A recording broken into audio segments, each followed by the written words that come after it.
Mga sinasabi niyang Marcos Jr. na yan ay puro scripted, no? Yung podcast niya is pre-recorded, hindi live, walang live interaction, di tulad ng ginagawa ng former President Duterte na talagang live interaction, nakikipag-balitaktakan siya sa mga Malacanang press corps. Yun ang hindi pwedeng gawin nitong si Bongbong Marcos. We've seen that already, no, in countless times, no, so many times na may mga ambush interview itong si Bongbong Marcos na talagang hindi niya kaya na sagutin yung very, very hard questions, no? Very, very pointed questions from our journalists. So, yun nga, no? Ito is just a form. Alam mo, sa tingin ko, itong si Bongbong Marcos, yung ginawa niyang podcast na yan, yung ginawa niyang it's just a form of appeasing himself, not the Filipino people. Para lang may sabihin siya sa kanyang sarili na may ginawa siya.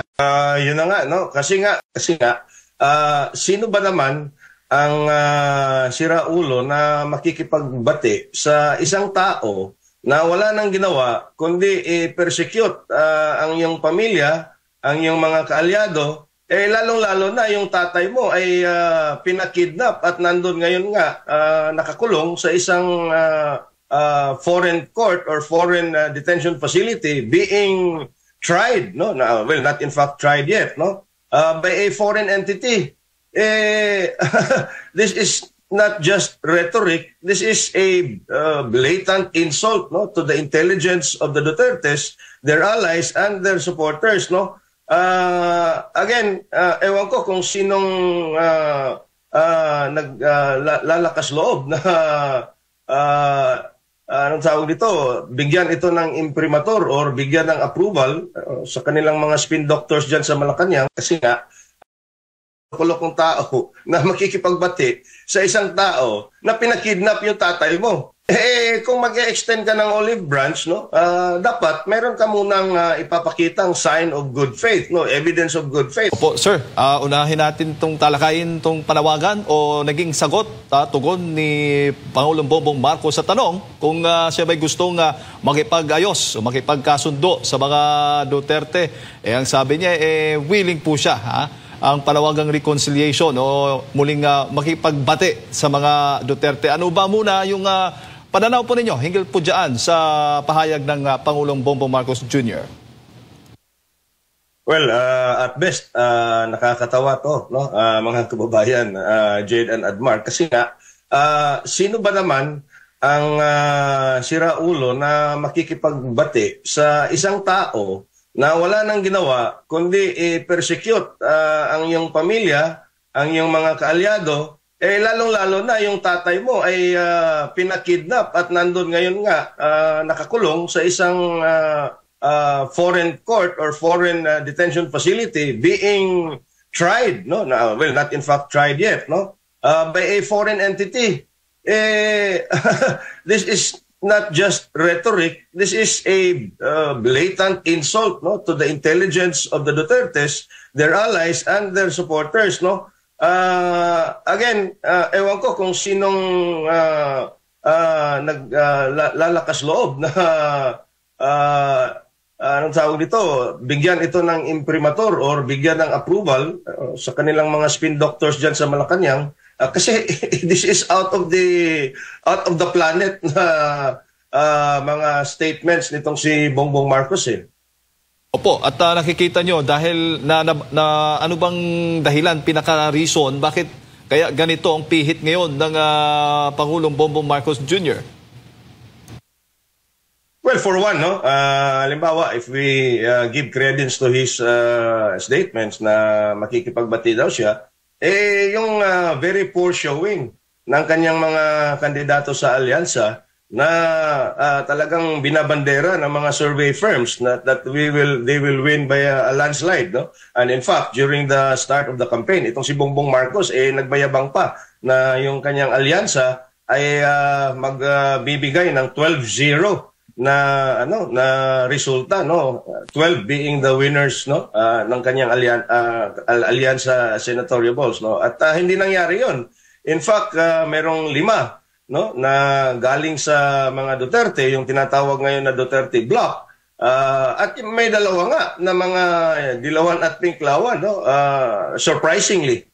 So this is actually a referendum. Lahat naman ng midterm elections is a referendum on a current or the sitting administration, and it just shows that the Filipino people is not satisfied, no, with the performance of Bongbong Marcos's government. Therefore, siguro nakikita at hindi naman tayo bulag, no? Yung mga critical thinking Filipinos, it doesn't take rocket science, no? It doesn't take a genius na lahat ng ginagawa nitong administrasyon ng Bongbong Marcos na ito for the last 3 years ay walang pakundangang persecution at pagtutugis ng kanyang kaalyado sana sa unit team, no? Na yun na nga mga Duterte, and in fact I would argue na hindi siya mananalo bilang presidente kung hindi si VP Sara yung kanyang pangalawang pangulo doon, no? Jay. Opo, at sinasabi nga ng ilan sa mga kaalyado ng mga Dutertes tulad na lamang po ni Attorney Sal Panelo, ni Senator Bongo at maraming iba pa, na kung gusto talagang makipagkasundo ni Pangulong Bongbong Marcos Jr., dapat pauwin, pabalikin na dito si dating Pangulong Duterte sa Pilipinas. Tama, no? Sino ba naman ang, sabi ko nga kanina, sino ba naman ang loko-lokong tao na makikipagbati sa isang tao na pinakidnap yung tatay mo? Not just tatay mo, but tatay ng sambayan ng Pilipino.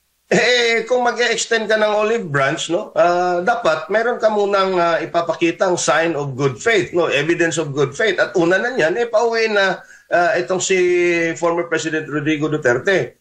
Yun. Pangalawa, sabi pa rin niya na sawa na raw yung mga Pilipino sa pamumulitika. Nandyan yung impeachment eh.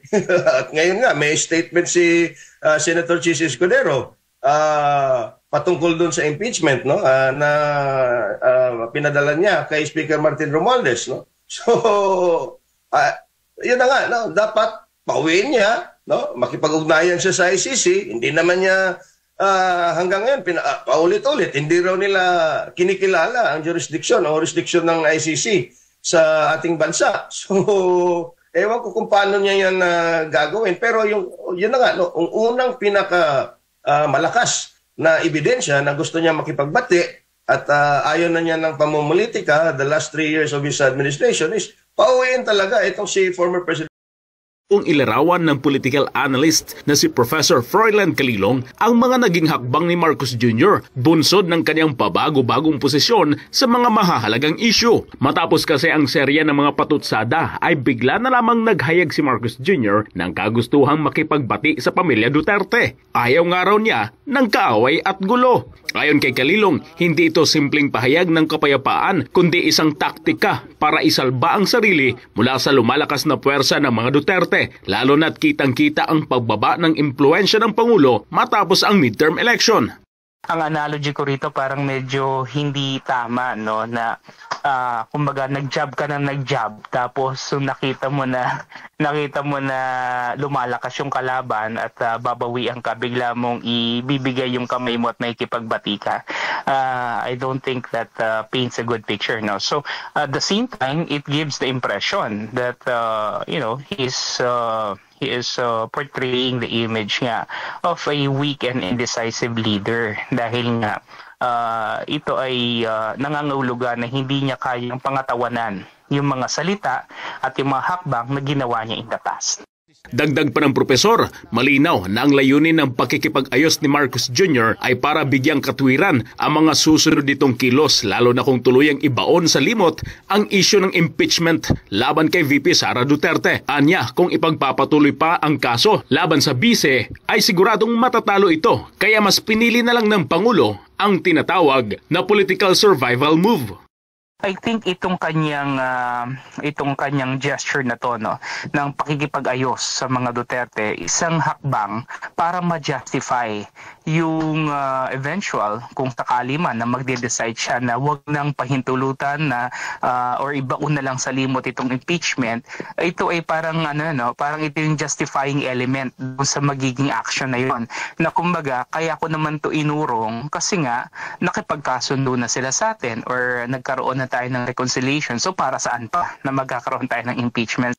Subalit sa paningin ng maraming Pilipino, hindi na ito nakakagulat pa. Isa na naman itong halimbawa ng tila paulit-ulit na estilo ni Marcos Jr. ng pagbaligtad ng mga naunang pangako at deklarasyon. Matatandaang nangako noon si Marcos Jr. na hindi makikipagtulungan ang ating pamalaan sa International Criminal Court o ICC. Ngunit kabaligtaran ang nangyari nang iligal na inaresto si dating Pangulong Rodrigo Duterte at dinala pa sa The Hague, Netherlands para harapin ang kasong Crimes Against Humanity. Sa kasalukuyan, ayon kay Calilong, dehado si Marcos Jr. sa impeachment case laban kay VP Sara. Anya, bukod na nasa 20th Congress na, malinaw na lumalabag ito sa saligang batas kung muling magsusumite ng panibagong impeachment complaint. Kaya't sa halip na anya na ituloy, mas pinili na lang ng Pangulo na makipagbati sa mga Duterte na halata namang hindi batay sa prinsipyo, kundi para sa pansariling kapakanan. Para sa Diyos at sa